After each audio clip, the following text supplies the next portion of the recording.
뉴스 시작합니다. 저는 동정민입니다. 방금 전 들어온 속보 소식으로 문을 열겠습니다. 서울대 의대와 서울대병원 교수들이 조금 전 무기한 전체 휴진을 결의했습니다. 일부가 돌아가면서 쉰 적은 있어도 이번엔 전체 병원이 다 쉬겠다는 겁니다. 걱정은 서울대병원뿐만 아니라 다른 대학 병원들로 총파업이 확산될 가능성이 크다는 건데요. 현장 취재기자 연결해서 자세한 소식 알아보겠습니다.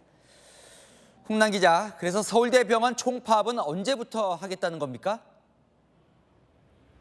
네, 서울대 의대와 서울대병원 교수들은 오는 17일부터 집단 휴진에 들어간다고 밝혔습니다. 이 응급실과 중환자실, 분만 등 환자의 생명과 직결된 필수 의료를 뺀 정규 수술이나 외래 진료를 중단하겠다는 건데요. 지난 4일부터 오늘 오전까지 실시한 투표 결과 68%의 찬성률로 전면 휴진이 결의됐습니다. 서울대 의대 교수 비대위는 입장문을 통해 정부가 모든 전공의에 대해 진료 유지 명령과 업무 개시 명령을 완전히 취소할 때까지 전면 휴진을 지속할 것이라 밝혔습니다. 그동안 개별 교수 결정으로 진행된 간헐적 휴진과 달리 전체 휴진이 이뤄지는 만큼 의료 공백 심화가 우려됩니다. 이 서울대병원뿐만 아니라 다른 대학병원들로 총파업이 확산될 가능성도 큽니다. 세브란스 병원과 서울 아산병원 등 빅5 병원 관계자들은 의대 교수들 모두 대한의사협회 회원인 만큼 의협 총파업 결과에 따를 것이라고 밝혔습니다. 대한의사협회는 지난 4일부터 총파업 찬반 투표를 진행 중입니다. 의협 관계자에 따르면 오늘 오후 1시 기준 유효 투표 인원 약 13만 명 가운데 44%인 5만 7천여 명이 참여한 것으로 나타났습니다. 의협은 오는 8일 자정까지 투표한 뒤 오는 9일 전국 의사 대표자 대회를 열고 구체적인 투쟁 방향을 논의할 계획입니다. 전국 의대교수 비대위 관계자는 최근 정부 조치가 행정명령 전면 취소가 아닌 잠정 중단이라는 점 등에서 전공의 보호나 사태 해결에 대한 의지가 느껴지지 않았다며 강경 대응 이유를 밝혔습니다. 지금까지 서울대병원에서 전해드렸습니다. 네, 오늘은 6월 6일 현충일입니다. 윤석열 대통령은 북한의 오물풍선 살포를 비열한 도발로 규정하면서 결코 자시하지 않겠다고 했습니다.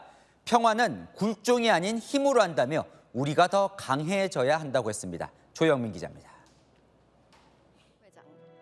윤석열 대통령과 김건희 여사가 보훈단체 관계자, 군, 경찰, 소방 등 제복 근무자와 국립서울현충원 현충탑 분향을 위해 들어섭니다.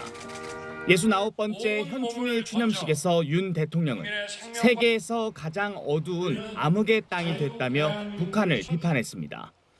북한의 오물풍선 살포와 관련해 비상식적 도발이라고 했던 윤 대통령은 이틀 만에 비판 수위를 높였습니다. 최근에는 정상적인 나라라면 부끄러워할 수밖에 없는 비열한 방식의 도발까지 감행했습니다. 정부는 이러한 북한의 위협을 결코 좌시하지 않을 것입니다. 9.19 남북 군사 합의 효력을 전부 정지시킨 윤 대통령은 힘에 의한 평화를 강조했습니다. 문재인 정부의 유화적인 대북 정책을 우회적으로 겨냥했다는 해석입니다. 평화는 굴종이 아니라 힘으로 지키는 것입니다. 우리의 힘이 더 강해져야만 북한을 변화시킬 수 있습니다. 추념식을 마친 뒤에는 학도의용군 무명용사의 탑을 찾아 헌화하고 참배했습니다. 윤 대통령은 이어 유공자 가족을 청와대 영빈관에 초청해 오찬을 함께했습니다. 건강하십시오. 함께 식사하게 돼서 정말 기뻤습니다. 윤 대통령은 국가를 위해 헌신한 영웅과 유족들을 기억하고 예우하는 것은 국가의 마땅한 책무라며 최고의 예우로 보답하겠다고 약속했습니다. 채널A 뉴스 조영민입니다. 반면 야당의 현충일 메시지 방향은 윤석열 대통령과는 달랐습니다. 이재명 민주당 대표는 싸워서 이기는 건 하책이라며 평화를 강조했고 조국 혁신당 대표 매국노가 떵떵거리고 사는 일이 없도록 하겠다며 현 정부의 대일 외교 정책을 비판했습니다. 이상훈 기자입니다. 이재명 더불어민주당 대표는 현충일을 맞아 굳건한 평화야말로 최고의 호국보훈이라며 평화를 강조했습니다. 또 싸워서 이기는 것은 하책이라며 싸울 필요가 없는 상태, 평화야말로 가장 튼튼한 안보라고 밝혔습니다. 9.19 군사합의 효력을 정지하며 강경 대응을 하고 있는 윤석열 정부를 우회적으로 비판한 겁니다. 더 중요한 것은 이런 충돌과 희생이 발생하지 않도록 막는 것, 예방하는 것, 그것이 정말로 중요한 국가 안보 정책이라는 생각을 다시 한번 하게 됩니다. 조국혁신당 대표는 현충일 추념식에서도 윤 대통령의 날을 세웠습니다. 최해병 죽음의 억울함을 밝히고 그 책임자를 구명하는 것이 바로 호국영령의 정신을 기리는 현충일의 정신을 오늘 이 시점에 밝히는 것이라 생각합니다. 정부의 대일 외교 정책을 비판하며 매국노들이 호의호식하고 고위직에 올라 떵떵거리고 사는 일이 없도록 하겠다고 했습니다. 민주당은 윤 대통령 추념사에 대해 힘도 기르지 못하고 불안만 유발하고 있다고 비판했습니다. 채널A 뉴스 이상원입니다. 오늘 새벽 탈북민 단체가 대북전단 20만 장을 북으로 날려보냈습니다. 오물풍선에 대한 맞불로 똑같이 풍선에 담아 보냈는데요. 그 안에는 가수 나훈아, 이명웅 등 K-팝과 한국 드라마가 담긴 USB도 실었습니다. 배준석 기자입니다. 현수막이 달린 풍선이 하늘 위로 올라갑니다. 북한 인민이여 일어나라! 오늘 새벽 탈북민 단체가 대형 풍선 10개에 대북전단 20만 장을 매달아 북쪽으로 날려보냈습니다. 북한이 오물풍선을 보낸 지 닷새 만에 맞대응에 나선 겁니다. 풍선에는 대북전단과 함께 드라마 겨울연가, 나훈아 이명웅 씨의 트로트 음악이 담긴 USB 5,000개, 그리고 1달러 지폐 2,000장이 실렸습니다. 이명웅이 노래라든가 나훈아의 태수영이라든가 이런 노래 한 곡이 우리에게는 별로 아닌 것 같아 보여줘요. 거짓과 위선에 속고 있는 이처만 북한 동포들에게는 정말로 이게 비수와 같은 거거든요. 이 단체는 김정은 위원장이 대남 오물풍선에 대해 사과하지 않으면 대북전단을 계속 보낼 것이라고 예고했습니다. 또 다른 탈북단체 역시 대북전단 300만 장과 북한의 남침 다큐 USB를 바람에 맞춰 날려보낼 준비를 하고 있습니다. 지난 2일 북한은 오물풍선 살포를 중단하며 남측이 전단을 날릴 경우 100배 보복하겠다고 위협한 바 있습니다. 접경 지역 주민들은 긴장할 수밖에 없습니다. 북한에선 뿌리지 말라고 경고를 했는데도 불구하고 자꾸 뿌리다 보니까 만약에 상황이 나빠져가지고 이제 일이 벌어졌을 때는 우리 가야 하는 피난길 그런 거는 이제 공무원들하고 일 보는 사람들하고 답사를 해요. 표현의 자유로 지난해 대북전단 금지법이 위헌 결정이나 경찰 역시 전단 살포 행위를 제재할 수 없는 상황입니다. 채널A 뉴스 배준석입니다. 보셨듯이 북한은 대북전단이 날아오면 100배 오물풍선으로 대갚아주겠다고 경고했었습니다. 자, 북한은 그럼 어떤 준비를 하고 있을까요? 우리 군이 면밀하게 감시 중이라는데 북한 상황은 어떤지 국방부 나가 있는 취재기자 연결해 보겠습니다. 김민곤 기자, 북한군의 움직임이 있습니까? 네, 대북전단이 담긴 풍선 여러 개가 북측으로 향한 것으로 파악이 됐는데요. 일단 북한군은 이 풍선들을 격추하지는 않은 것으로 보입니다. 우리 군은 탈북단체가 경기 북부 지역에서 풍선 10개 중 일부가 비무장지대를 넘어 북한으로 향한 것을 확인했다고 밝혔습니다. 다만 북한군이 이를 격추하는 모습은 포착되지 않았다는 건데요. 자칫 우발적 충돌로 번질 수 있는 만큼 북한도 즉각적인 격추는 자제하는 것으로 보입니다. 지난 2014년 북한이 대북전단을 향해 쏜 고사총 총탄이 남측에 떨어지면서 당시 우리 군이 북한의 경계 초소에 대응 사격을 한 바 있습니다. 다만 관심은 북한이 예고한 대로 오물풍선을 100배로 보복 살포하는지겠죠. 우리 군은 군사분계선 이북 수킬로미터 이내의 살포 원점을 중심으로 특이 동향을 감시 중인데요. 오늘 새벽 우리 측의 살포 이후 19시간이 지난 지금까지 북한에서 맞대응을 준비하는 동향은 아직까지 없는 것으로 우리 군은 파악하고 있습니다. 오물과 풍선을 이른 시일 내에 준비할 여력도 부족한 것으로 전해졌고 접경 지역 풍향 역시 모레까지는 남풍이 예보돼 곧장 맞대응 살포는 어려울 것이란 전망이 나옵니다. 지금까지 국방부에서 전해드렸습니다. 김정숙 여사의 인도 방문 소식으로 넘어갑니다. 당시 김 여사는 예비비를 책정해 다녀왔는데요. 여당이 국가재정법 위반 의혹을 제기했습니다. 예산이 배정되기도 전에 여사 실무팀이 사전 답사를 떠났다는 내용의 공문을 공개했습니다. 홍지연 기자의 단독 보도입니다. 2018년 기획재정부가 문화체육관광부에 보낸 예비비 승인 공문입니다. 문체부가 김정숙 여사 인도 출장 예비비를 신청한 날은 10월 29일. 국무회의에서 문재인 대통령 재가를 거쳐 10월 31일에 배정됐습니다. 그런데 김 여사 보좌 직원들이 인도로 사전 답사를 떠난 건 예비비 배정 전날인 30일이었습니다. 여당은 급조된 일정 탓에 예산이 배정되기도 전에 답사를 떠난 국가재정법 위반이라고 주장합니다. 배정되기 전에 이미 집행을 했기 때문에 이것은 명백한 국가재정법 그리고 세출예산 집행기집에 위배된다고 볼 수 있겠습니다. 전문가도 원칙적으로 위법 소지가 있다고 지적했습니다. 시기를 맞추지 않고 집행하는 것은 문제가 있다고 당연히 볼 수는 있을 것 같습니다. 왜냐하면 예비비 같은 경우에 오용 남용될 위험이 있기 때문에. 문재인 정부 측은 트집 잡는 것에 일일이 대응하지 않겠다고 했습니다.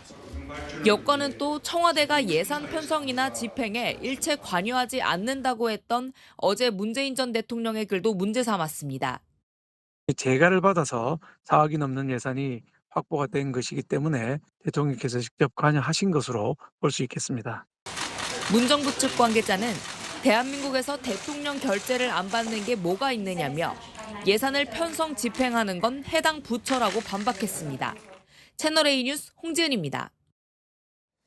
자, 민주당은 검찰이 이화영 전 부지사를 술자리에서 회유했다며 사흘 전 특검 법안을 발의했는데요. 윤석열 대통령이 이 특검법에 거부권을 행사하면 수사검사들에 대한 탄핵을 추진하는 안을 검토 중입니다. 민주당은 내일 이 전 부지사 1심 선고 결과를 예의주시하고 있습니다. 정현주 기자의 단독 보도입니다. 더불어민주당 정치검찰 사건조작특별대책단이 어제 회의를 열고 이화영 전 경기부지사 수사검사들에 대한 탄핵 추진을 논의했습니다. 대책단 소속 의원은 채널A와의 통화에서 이화영 수사검사 탄핵은 특검법 처리에 대한 대통령의 선택을 본 뒤 추진하기로 했다고 말했습니다. 윤석열 대통령이 특검법 통과 후 거부권을 행사하면 탄핵을 추진하겠다는 뜻으로 풀이됩니다. 대책단 소속 의원은 탄핵 대상은 실무 검사부터 윗선 지검장까지 다 포함한다며 검사 탄핵 시리즈가 시작될 것이라고 했습니다. 검사들의 책임을 엄중하게 묻겠습니다. 탄핵과 같은 국회 갈 수 있는 모든 수단을 동원하겠습니다. 검찰이 이재명 민주당 대표에게 불리한 증언을 끌어내기 위해 허위 진술을 강요한 만큼 무해 위증교사와 직권남용 혐의가 적용될 수 있다는 주장입니다. 일주일 전 헌법재판소가 검사 탄핵안을 기각시켰지만 검사 탄핵안 통과는 계속 이어갈 계획입니다. 민주당 내부에서는 내일 이 전 부지사의 쌍방울 대북 송금 의혹 1심 선고 결과에 촉각을 곤두세우고 있습니다. 채널A 뉴스 정현주입니다. 네, 김유빈 기자와 열왕야랑 시작합니다. 첫 번째 주제 보겠습니다. 윤석열 대통령과 조국 대표인데요. 조국표 뭘 평가합니까? 네, 귀를 쫑긋 세우고 듣기 평가 함께 해보실까요? 오늘 현충일 추념식에서 윤 대통령과 조국 대표가 악수를 나눴는데요. 조 대표 측이 곧장 이런 입장문을 냈습니다. 조 대표가 민심을 받드십시오라고 말했고 윤 대통령이 움찔한 것 같았다고요. 그런데 주변에 있었던 사람들은 못 들었다고 얘기하고 있더라고요. 두 사람 악수 장면이 카메라에 다 찍혀 있던데요. 그거 보면 그냥 알 수 있는 거 아니에요? 네, 일단 그 장면부터 함께 보시겠습니다.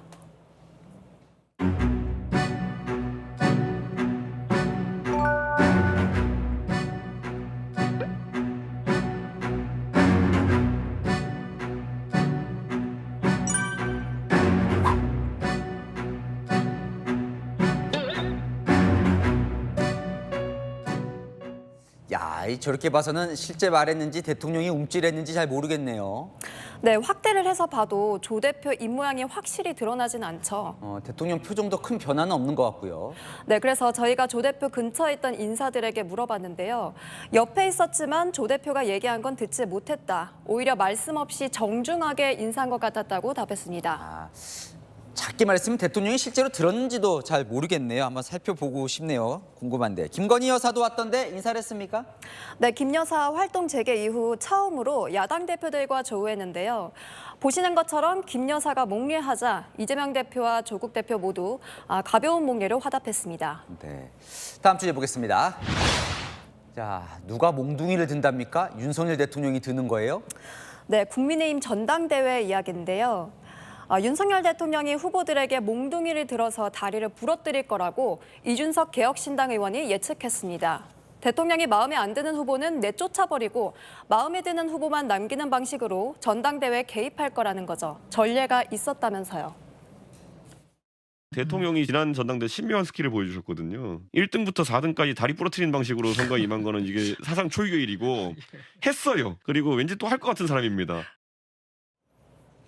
지난 전당대회에서 친윤계 김기현 의원을 당선시키려고 나경원, 안철수 후보 등을 주저앉혔다는 논란을 다시 소환한 거죠. 좀 비유가 좀 쌀벌한데 어쨌든 대통령이 그럼 이번에는 누구에게 몽둥이를 들 것 같다는 거예요? 네, 한동훈 전 위원장을 꼽았습니다.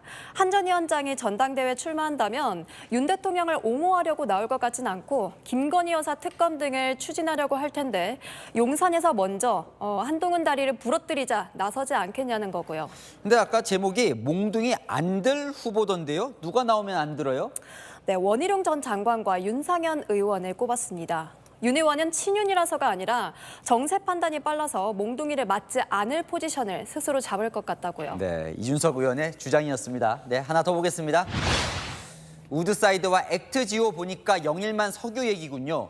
네, 그렇습니다. 동해에 석유가스가 매장돼 있을 수 있다는 정부 발표에 대해서 민주당이 본격적으로 공격을 시작했습니다. 이재명 대표는 뜬금없는 산유국론이라고 했고요. 정청래 최고위원은 우드사이드 대 액트지오라고 올렸습니다. 액트지오는 알겠는데 우드사이드는 뭐예요? 네, 어제 한 보도가 나왔는데요. 정부는 미국 업체 액트지오의 분석을 기반으로 가능성이 있다고 발표했잖아요. 그런데 호주 업체 우드사이드에선 동해를 조사해본 뒤 사업성이 낮다고 판단해서 철수했다는 겁니다.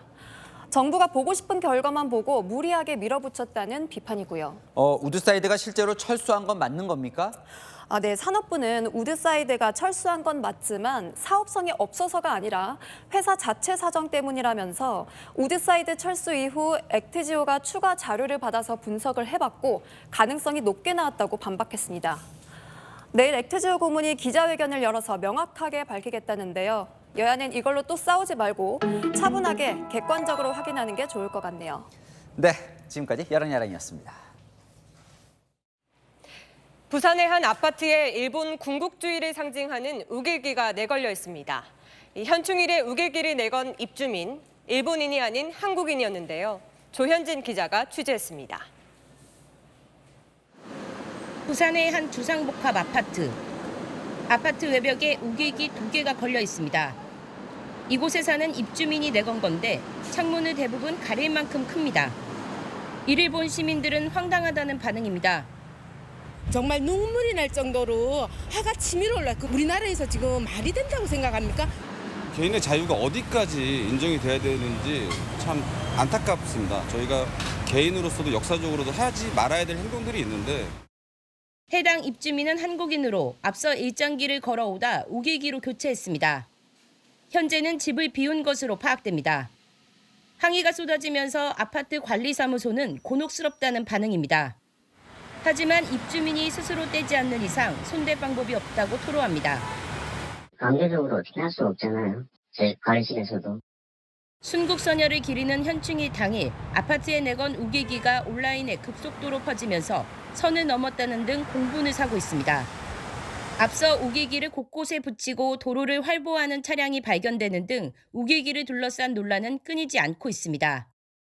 우길기 관련 처벌 법안은 국회에서 여러 차례 발의됐지만 표현의 자유를 침해한다는 논란 등으로 폐기된 바 있습니다. 채널A 뉴스 조현진입니다. 갑자기 멈춘 엘리베이터에 갇힌 아이들. 이 소방관이 강제로 문을 열고 구출하는데요. 이 소방관을 징계하라는 글이 올라와 논란입니다. 이 반말을 했다는 이유였는데 여러분은 어떻게 생각하십니까? 공국진 기자입니다. 엘리베이터 안에 남학생들이 쪼그려 앉아 있습니다. 갑자기 멈춘 엘리베이터에 갇힌 겁니다. 얼마 후 소방관이 엘리베이터 문을 강제로 엽니다.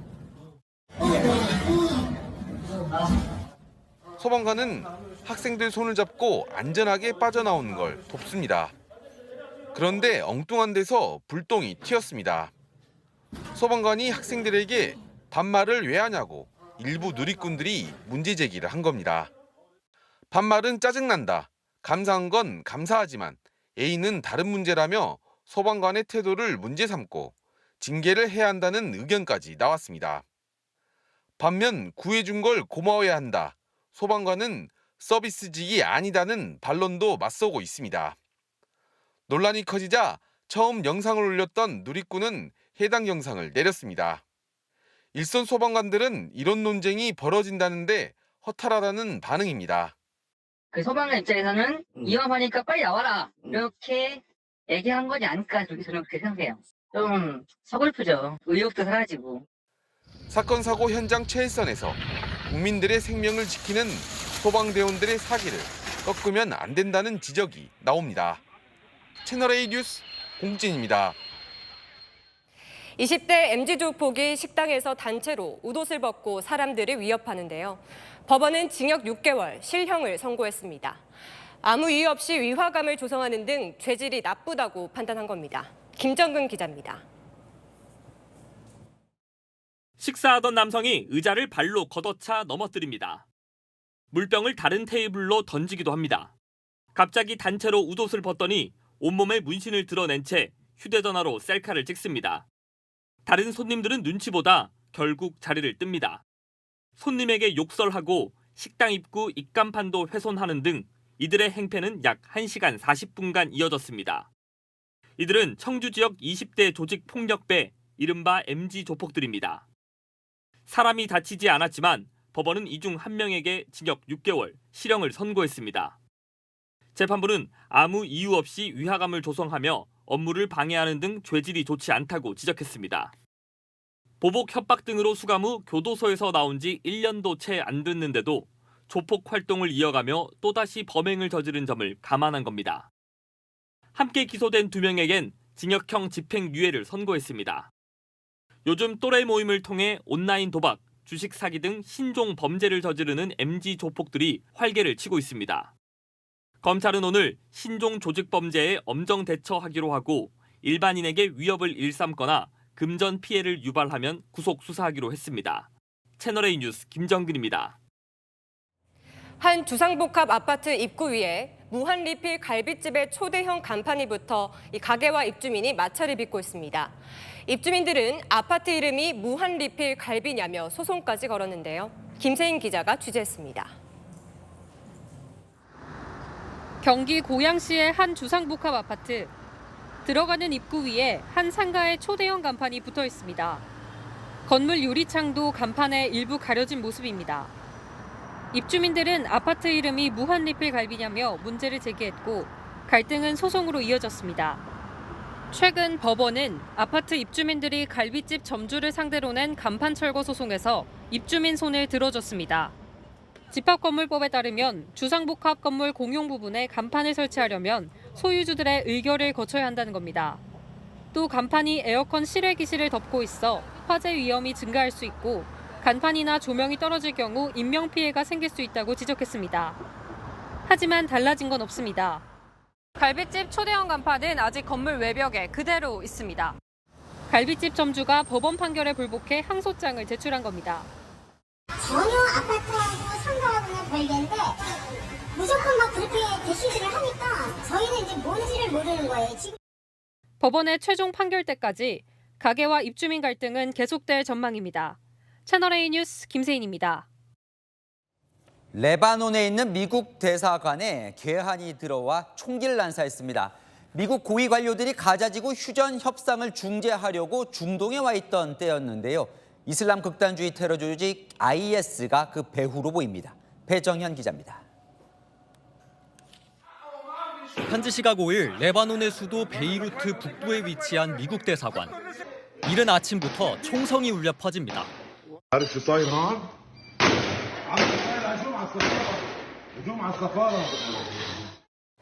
검은 헬멧과 마스크를 착용한 괴한이 대사관 입구 앞에서 총기를 난사한 겁니다. 30분간 이어진 총격전 끝에 현지인 대사관 경비대원 한 명이 큰 부상을 입었고 괴한도 총에 맞아 쓰러졌습니다. 체포된 괴한은 이슬람 극단주의 테러 조직인 IS와 연관된 것으로 추정됩니다. We are aware that the individual who was arrested was wearing what appeared to be ISIS insignia. 최대 4명의 공범이 더 있는 것으로 추정되는 가운데 AFP 통신은 체포된 남성이 팔레스타인 가자 지구를 지원하기 위해 공격했다는 진술을 했다고 전했습니다. 미국이 이스라엘을 지원하는 데에 대한 반발 성격으로 풀이됩니다. 가자 지구 휴전을 중재하기 위해 CIA 국장 등 미국 고위 관료들이 중동을 방문하고 있는 가운데 미국을 겨냥한 공격이 벌어지면서 지역엔 긴장감이 감돌고 있습니다. 이런 가운데 이스라엘군은 하마스 근거지로 사용되고 있다며 가자 지구에 있는 UN 난민기구 학교에 공습을 가해 37명의 사망자가 발생했습니다. 채널A 뉴스 배정현입니다. 푸틴 러시아 대통령이 우리나라를 향해 긍정적인 발언들을 쏟아냈습니다. 우크라이나에 무기를 직접 공급하지 않은 걸 높이 평가한다면서 관계 회복을 기대한다고 했는데요. 어떤 의도가 있는 걸까요? 정단 기자입니다. 푸틴 러시아 대통령이 이례적으로 외신들과 만났습니다. 우크라이나 전쟁 발발 이후 비우호적 매체를 멀리했던 기존과 달리 서방 언론 등 15곳을 초청해 3시간 동안 인터뷰를 한 겁니다.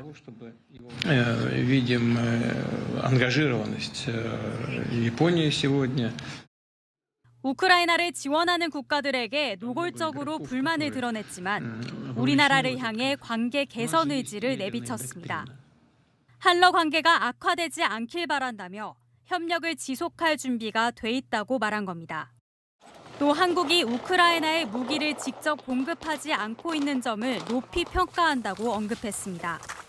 그러면서도 한국이 여러 분야에서 문제를 만들어 애석하다며 현재 경직된 양국 관계의 책임을 우리 정부에게 돌렸습니다. 러시아가 한러 관계 관리에 나서며 앞으로도 우크라이나 무기 지원을 하지 말라고 압박을 한 것이란 분석이 나옵니다. 외교 소식통은 러시아도 관계 악화를 원치 않는다는 입장을 재확인한 것이라며 우크라이나 무기 지원이 오히려 우리의 대러 협상 카드가 되고 있는 상황이라고 평가했습니다. 채널A 뉴스 정다은입니다. 하지만 푸틴 대통령을 바라보는 서방 정상들의 눈길은 싸늘하죠. 오늘 보란 듯이 서방 정상들이 한자리에 총출동했습니다. 노르망디 상륙작전 80주년을 재현한 자리였는데요. 러시아는 승전국인데도 초대조차 하지 않았습니다. 권갑구 기자입니다. 하늘을 가로지르는 수송기에서 낙하산을 맨 특수부대원들이 줄지어 뛰어내립니다. 안전하게 착지하자 시민들은 박수를 보냅니다. 80년 전 오늘 당시 연합군의 공중 침투 작전을 재현한 겁니다. 노르망디 상륙작전 80주년을 맞아 곳곳에서 기념 행사가 진행됐습니다. 노르망디 상륙작전은 2차 세계대전 중 독일군이 점령하던 프랑스 노르망디에서 연합군이 펼친 작전으로 승리의 결정적 계기가 됐습니다. 당시 참전 용사들도 노르망디를 찾았습니다. Because it evokes memories of a very special day for me. When I first realized the true horror of war, I suppose. 현지 시각 오늘 오후 기념식엔 당시 작전에 참여했던 미국과 영국 등 25개국 정상들이 한데 모입니다. 패전국인 독일의 숄츠 총리와 젤렌스키 우크라이나 대통령도 초청을 받아 참석할 예정인데 정작 연합군 소속인 러시아 푸틴 대통령은 아예 초대를 받지 못해 반러시아 진영 색채를 띠게 됐습니다.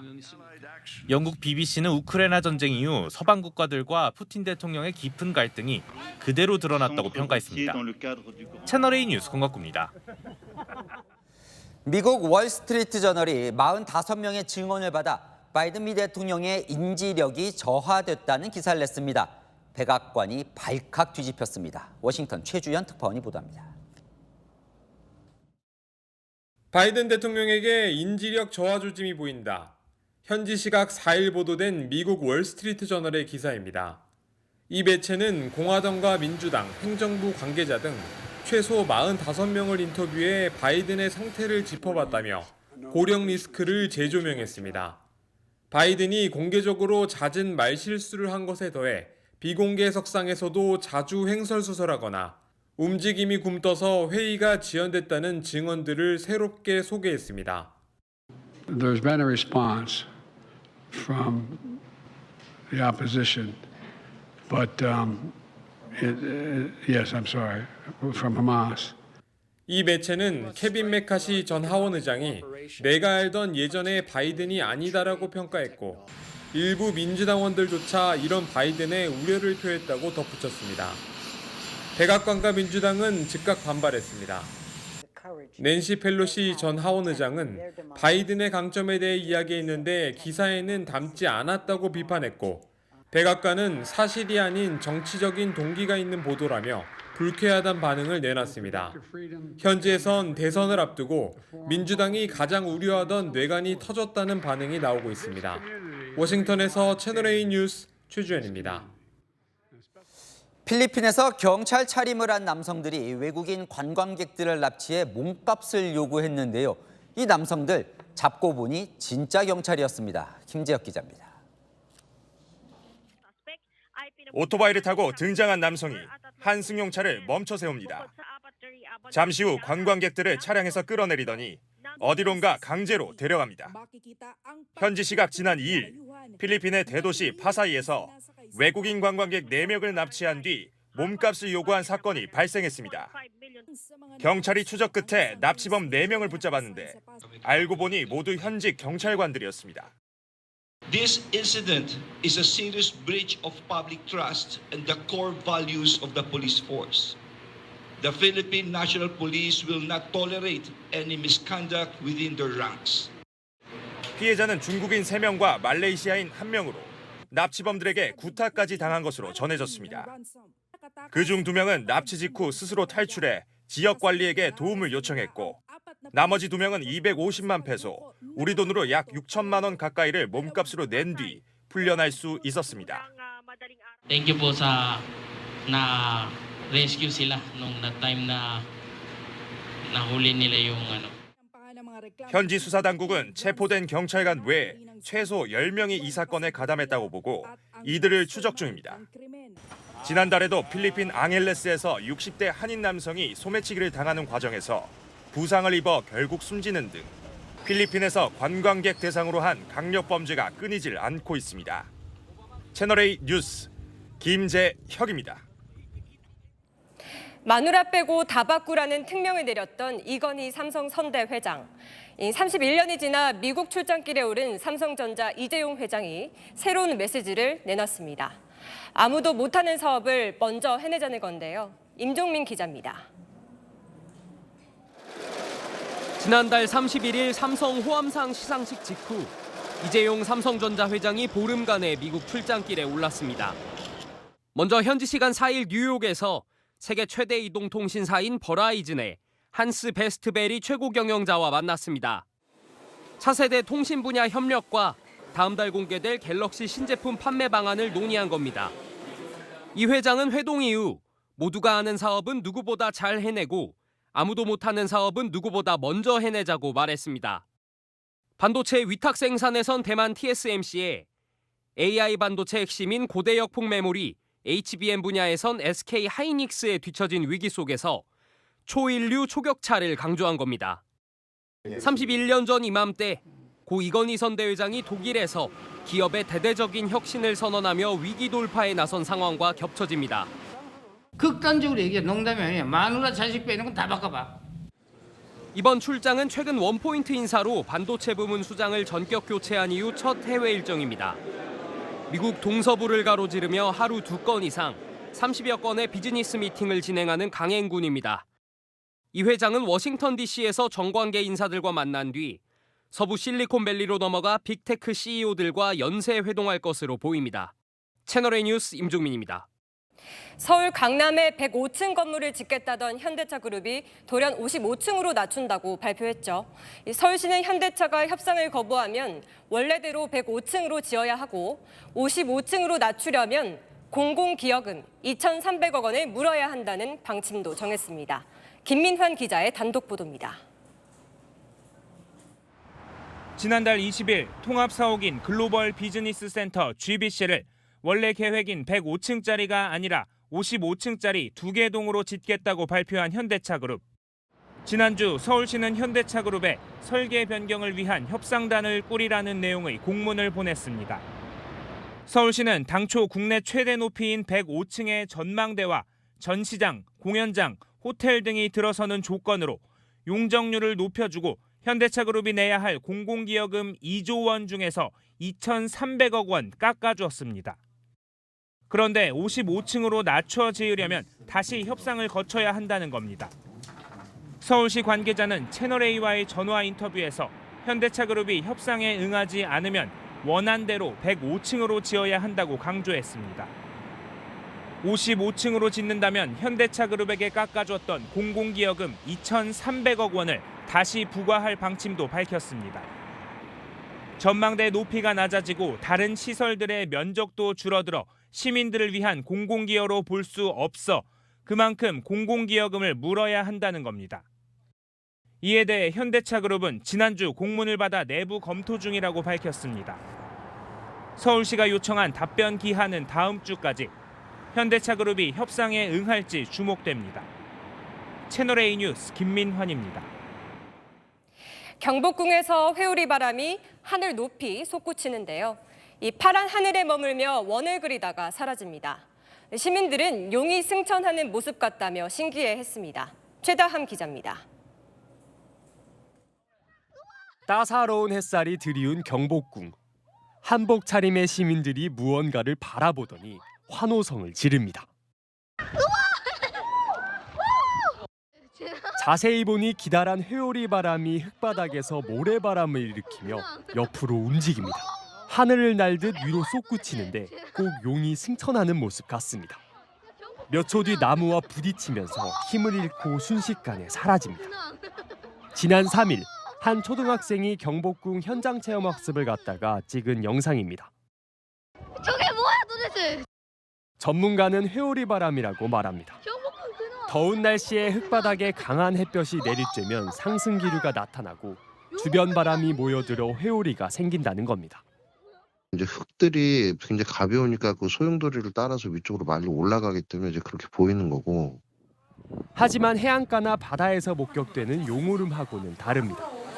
용오름 지름은 수미터에서 수백 미터에 달하고 하늘 위 구름 정란운까지 연결되어 있는 강력한 저기압 소용돌이입니다. 지난 2019년에 용오름이 충남 당진에 상륙해 육지를 휘젓고 다니며 피해를 입히기도 했습니다. 용오름은 제주도와 강릉 앞바다 등 해수면 온도차가 큰 바닷가에서 주로 포착됩니다. 채널A 뉴스 최다함입니다. 좁은 한강 자전거 도로에서 시범 운행 중인 덩치 큰 마차형 자전거. 이 사고 우려가 있다고 채널A가 지적했었죠. 서울시가 오늘 대책을 내놨는데 19세 이상에게만 대여한다는 내용이 담겼습니다. 강태현 기자가 취재했습니다. 경사로를 내려오며 가속도가 붙은 마차형 자전거. 방향을 틀지 못하고 가드레일에 부딪힙니다.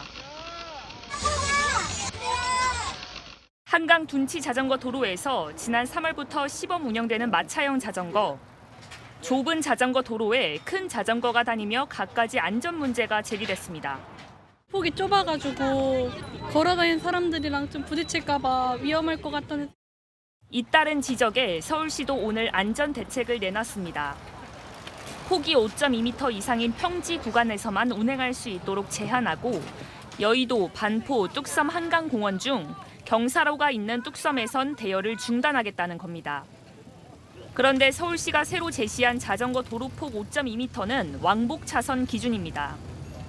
여전히 일반 자전거와 함께 운행되는 상황에선 사고 위험이 높다는 지적이 나옵니다. 또 자전거 대여 연령을 19세 이상으로 제한하는 내용도 포함됐습니다. 큰 크기 때문에 벌어진 문제인데 면허가 필요치 않은 자전거 대여에 연령 차별을 둬야 하냐는 비판도 나옵니다. 성장도 빠르고 금방 크는데 그 나이는 상관이 없지 않을까. 시 관계자는 이번 달까지 시범 운영을 거쳐 필요하면 추가 조치를 취할 예정이라고 밝혔습니다. 채널A 뉴스 강태현입니다. 최근 뉴욕 증권거래소 전산 오류로 1시간가량 일부 주식 가격이 일시적으로 폭락했는데요.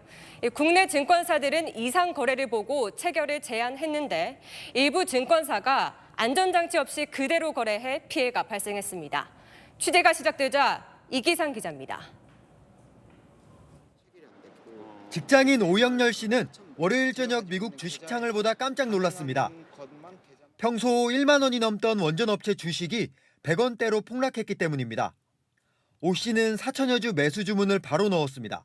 100만 원만 딱 원화를 집어넣고 바로 달러로 환전을 해서 그 환전된 만큼만 거래가 될 거라 당연히 생각을 하고 계좌 자체가 그런 식으로 만들어진 거기 때문에 무려 98% 떨어진 가격은 뉴욕 증권거래소 전산 오류 때문이었고 해당 주식 포함의 40개 종목은 1시간 뒤 다시 정상 조치됐습니다. 하지만 오 씨가 매수한 주식은 100배 오른 정상 가격에 거래됐고 졸지에 6,300만 원을 떠안게 됐습니다. 오 씨는 거래 증권사에 항의했지만 책임 없다는 답변만 돌아왔습니다. 미수금액에 대해서는 고객님께서 변제는 해주셔야 된다고 합니다. 아니 그게 말이 돼요? 미수 계좌를 제가 동의한 적이 한 번도 없잖아요. 키움증권의 그 기책 사유는 아니다 보니까 키움 측은 뉴욕 거래소로 단순히 거래 주문만 넘길 뿐이란 겁니다. 하지만 일정 비율로 이상거래 안전장치를 씌우는 다른 증권사와 달리 키움증권은 그런 게 없었습니다. 시장가로 노트에도 그거에 플러스 마이너스 몇 퍼센트를 벗어나는 가격으로 체결이 되려 하면 주문이 막아지는 거죠. 그러니까 이제 황당무계한 주문은 안 나가는 거죠. 키움증권은 뒤늦게 정확한 피해 건수 확인에 나섰습니다. 채널A 뉴스 이기상입니다. 밀양 집단 성폭행 사건 가해자들의 신상을 공개하는 유튜버 채널, 이 사적 제재 논란이 더 커지고 있습니다. 이 유튜버 피해자 동의를 받고 공개한 줄 알았더니 피의자 측에서 반박하고 나섰습니다. 오히려 영상 삭제를 요청했다고요. 누굴 위한 폭로라는 비판도 나옵니다. 홍진우 기자입니다. 밀양 집단 성폭행 사건의 가해자 신상을 공개하는 유튜브 채널. 피해자 측 동의를 받아 진행한다고 연신 강조합니다. 또한 내가 피해자 가족분들과 이야기를 나누면서 현재 피해자분의 상태를 전해들었는데 이 때문에 더욱 화가 나는 것도 있기 때문에 공개한 것이니 참. 그런데 피해자 측이 반박하고 나섰습니다. 피해자를 지원하는 시민단체를 통해 가해자 신상 공개 관련 사전 동의를 요청받은 적이 없다고 밝힌 겁니다. 영상 게시 전까지 이런 사실을 모르고 있었고 이후 영상을 삭제해달라고 요청했다고도 했습니다. 일방적인 영상 업로드와 조회수 폭증에 당혹스럽다는 입장도 내놨습니다. 입장이 나온 뒤 해당 유튜브 채널은 피해자 측 동의를 받았다는 공지를 내렸습니다. 그러면서도 취재진에겐 피해자 측 동의를 나중에라도 받은 건 맞다며 현재 연락이 끊겼다고 주장했습니다. 앞으로도 가해자 신상 공개는 계속하겠다고도 했습니다. 밀양 사건 관련 영상을 올린 이후 해당 유튜버 구독자는 40만 명을 넘었습니다. 다른 유튜버도 가세해 가해자 신상 공개에 나서면서 유튜버들끼리 공격하는 일도 벌어졌습니다. 피해자를 보호한다는 당초 목적은 사라지고 자극적 정보를 수익만 올리려 한다는 비판이 나옵니다. 채널A 뉴스 홍진우입니다.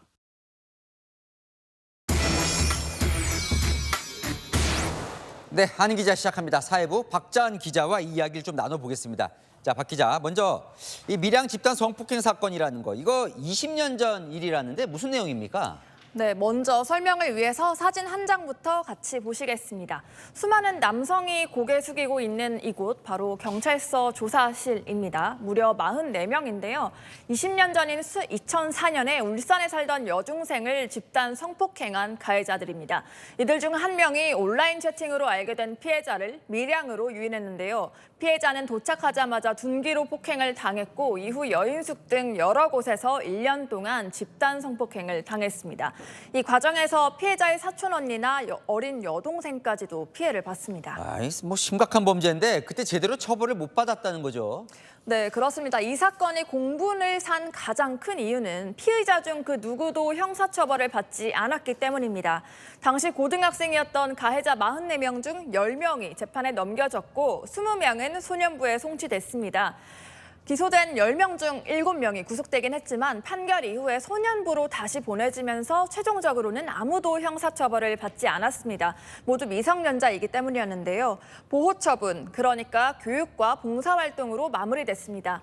이 보호처분 이력은 전과로는 남지 않았습니다. 나머지 피의자 10여 명은 피해자와 합의해서 공소권 없음으로 종결됐습니다. 기록조차 남지 않았던 겁니다. 그런데 이 사건 경찰 수사 과정에서도 또 문제가 있었다면서요? 네, 당시 피해자들을 수사했던 경찰의 말이 문제였는데요.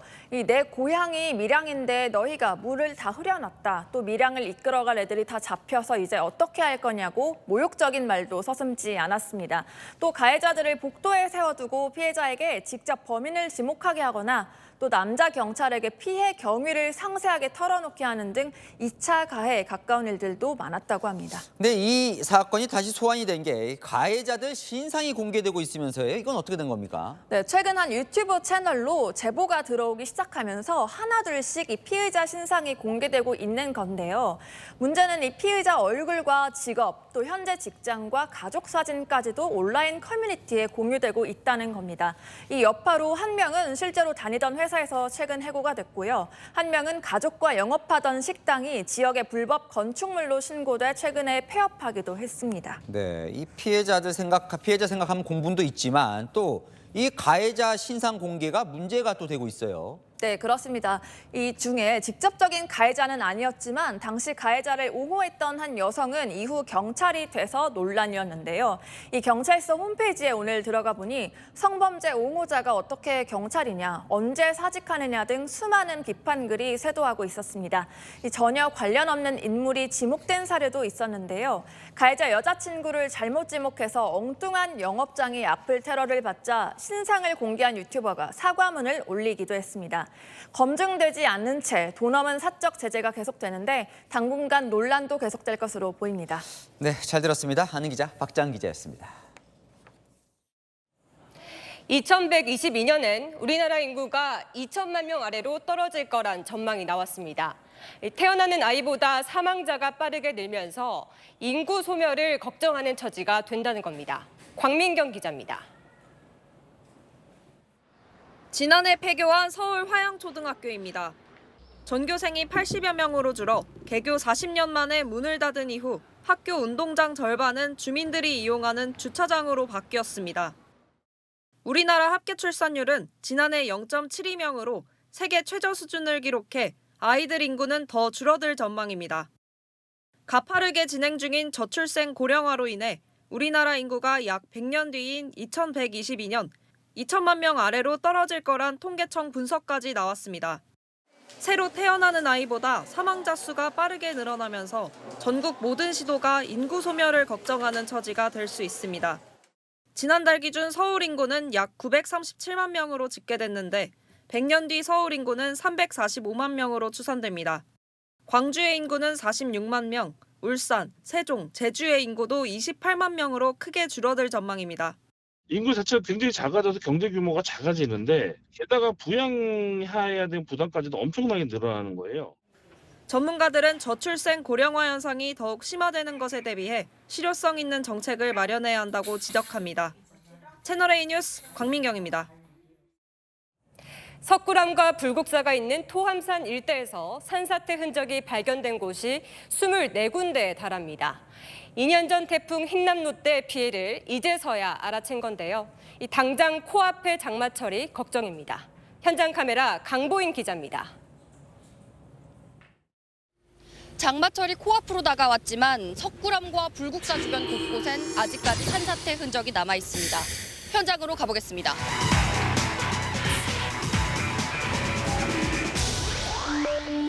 석굴암 위로 150m 떨어진 탐방로. 추락 위험, 접근 금지 팻말 뒤론 깊은 낭떠러집니다.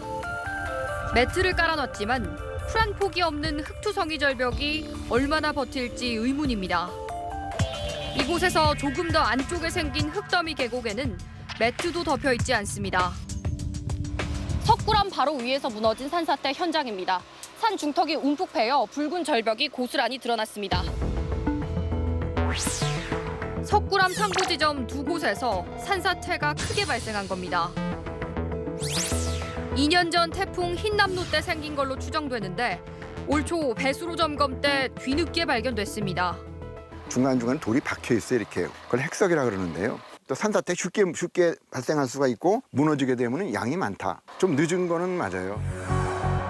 천연고철 불국사도 위태로운 상황입니다. 불국사에서 상부 1.5km 지점입니다. 산사태로 돌과 흙, 나무가 쓸려나간 지점이 거대한 계곡처럼 파여 있습니다. 이 산사태 현장 역시 지난달 중순에서야 발견됐습니다. 탐방로가 떨어진 부분에 대해서는 저희가 미처 확인을 못했고 추가 피해가 발생하지 않도록 지속적으로 저희가 꾸준히 모니터링하도록 하겠습니다. 부랴부랴 복구에 나섰지만 석굴암과 불국사가 있는 토암산 일대 산사태 지역만 24곳. 곧 들이닥칠 장마와 태풍을 견뎌낼 수 있을지 장담할 수 없습니다.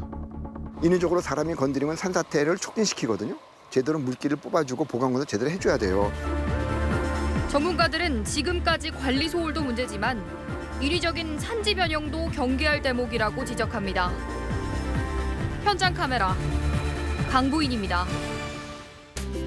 오늘 한낮 열화상 카메라 속 서울의 모습입니다. 강한 햇볕까지 더해지면서 기온이 30도 안팎까지 치솟아 더웠는데요. 이 수도권을 중심으로는 오존 농도도 꽤 높았습니다. 내일도 30도 안팎의 더위 속에 한낮에는 오늘만큼 오존 농도가 대부분 나쁨, 수도권은 매우 나쁨까지 오르겠습니다. 한낮에는 되도록 실내에 머물고 오존이 많이 생성되는 도로와는 멀리 떨어져야 합니다. 내일 하늘은 막다가 차츰 흐려지겠고 강원 산관과 전북에는 오후 한때 5mm 안팎의 소나기가 지나겠습니다. 날이 흐려져도 자외선 지수는 여전히 높겠습니다. 기온은 대부분 18도 안팎에서 시작돼 한낮에 서울과 대전, 전주 29도, 구미는 30도까지 오르겠습니다. 이번 주말 전국에 비가 내리며 더위는 한풀 꺾이겠습니다. 남해안과 제주에는 많은 비가 예상됩니다. 날씨였습니다. 69번째 현충일, 대통령은 보훈 가족들을 극진히 대접했습니다. 국가를 위해 헌신한 영웅과 유족들 기억하고 예우하는 건 국가의 마땅한 책무라고요. 작년에 순직한 최상병, 당시 대통령은 최대한의 예우를 약속하며 훈장을 추서했었습니다. 여러 의혹들이 존재하죠. 속 시원히 이 전후 과정이 빨리 밝혀지길 바랍니다. 마침표 찍겠습니다. 보훈에 한 점 의혹 없도록 뉴스에 마칩니다. 감사합니다.